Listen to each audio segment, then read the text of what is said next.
பரிகார ஸ்தலங்கள் நிகழ்ச்சியிலே நட்சத்திர கோவில்களை பார்த்து கொண்டிருக்கிறோம். சுவாதி நட்சத்திரத்திலே பிறந்தவர்கள் வழிபட வேண்டிய கோவில்கள் என்ன என்பதை பற்றி இப்பொழுது தொடர்ந்து ஒளிபரப்பாகிக் கொண்டிருக்கிறது. இந்த நிகழ்ச்சியிலே நேற்றைய தினம்தான் இந்த சுவாதி நட்சத்திரத்திற்கு நான் பிள்ளையார் சுழி போட்டு துவங்கி இருக்கிறேன். முதலிலே நாம் பார்த்து கொண்டிருப்பது விநாயகரின் மிக பிரபலமான ஒரு கோவிலான பிள்ளையார்பட்டி கோவிலை பற்றி நாம் பார்த்து கொண்டிருக்கிறோம். இந்த பிள்ளையார்பட்டி கோவில் என்பது அற்புதமான ஒரு கற்பக விநாயகர் காட்சி தருகின்ற ஒரு தலமாக விளங்குகிறது. கோவிலுக்கு அருகிலே அழகான ஒரு குளம் இருக்கிறது. தங்கும் விடுதிகள் வசதிகள் எல்லாம் இங்கேயே இருக்கின்றன. காரைக்குடி அருகிலே இருக்கின்ற இந்த பிள்ளையார்பட்டி விநாயகரின் பெருமைகளை ஏராளமானவர்கள் பாடியிருக்கிறார்கள்.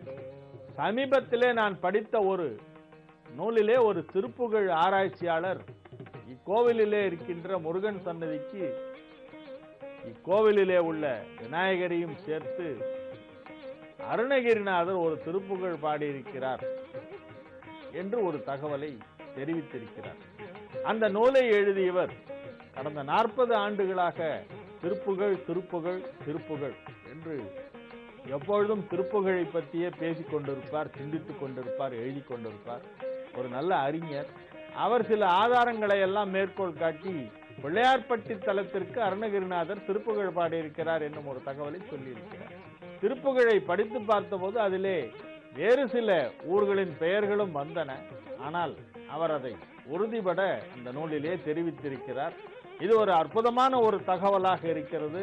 அருணகிரிநாதர் அத்தலத்திற்கு பாடியிருக்கிறார் என்பது அருகிலே உள்ள குன்னக்குடிக்கு பாடியிருக்கிறார். குன்றக்குடி முருகனை பற்றி, சண்முகநாதனை பற்றி பாடியிருக்கிறார் அருணகிரிநாதர். ஆகவே இத்தலத்திற்கும் சென்றிருக்கக்கூடும், தரிசனம் செய்திருக்கக்கூடும், பாடியிருக்கக்கூடும். பல பாடல்கள் நமக்கு இன்று கிடைக்கவில்லை.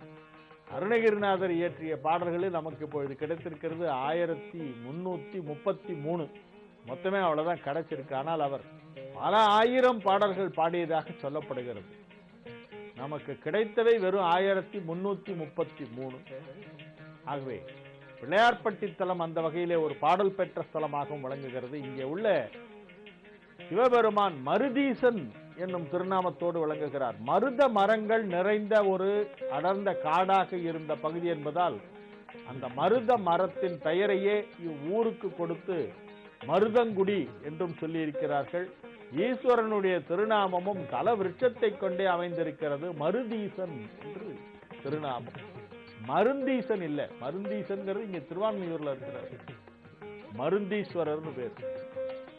அவர் மருந்து அல்ல, மருது. மருத மரம், அர்ஜுன விருட்சம்.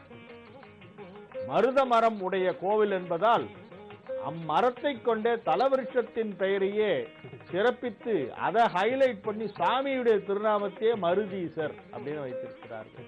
திரு மருதங்குடி நாயனார் என்று கல்வெட்டிலே குறிப்பிடப்பட்டிருக்கிறது.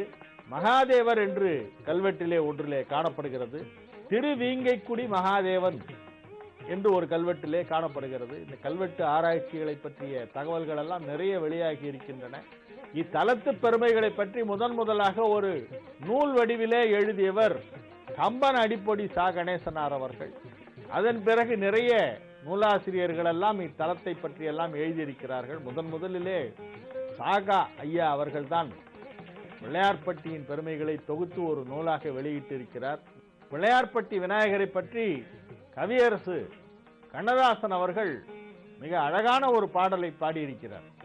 அதிலே இவரை போய் நீங்கள் பணிந்தால் உங்களுக்கு வேண்டுவதெல்லாம் கிடைக்கும், செல்வம் கிடைக்கும், அனைத்தும் கிடைக்கும், இது உண்மை, நிச்சயம், இது அனுபவபூர்வமாக நான் அறிந்த உண்மை என்று அறுதியிட்டு தனது பாடலிலே சொல்லியிருக்கிறார்.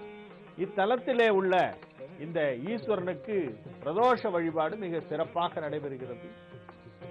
லிங்கத் திருமேனியாக எழுந்தருள் இருக்கின்ற திருவீசர், மருதீசர் ஆகியோரின் திருமேனிகளை நாம் அவசியம் கண்டு தொழ வேண்டும்.